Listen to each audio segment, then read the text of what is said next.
In this short tutorial, I will show you how to change the font style on your Samsung device.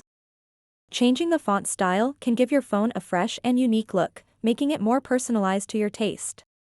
Luckily, Samsung provides an easy way to customize the font style without any complicated steps. To get started, swipe down from the top, just like this, and then tap on the gear icon at the top right corner of the screen. Once you are on the settings page, scroll down a bit and tap Display.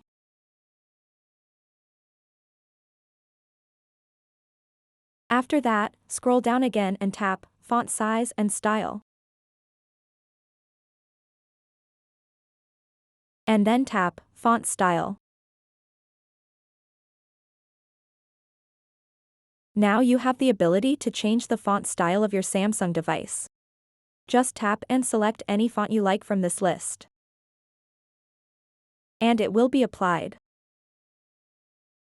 If you don't see a font you like, you can download one. To do that, simply tap where it says Download Fonts.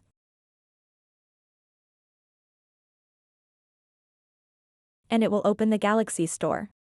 You can download and install any of these fonts. You have free and paid fonts to choose from. So that wraps up this tutorial. If you have any questions about this whole process, please let me know in the comments section below. And if this video helped you out, please give it a big thumbs up and subscribe to this channel for more tutorial videos like this one. Thank you so much for watching and have a good day.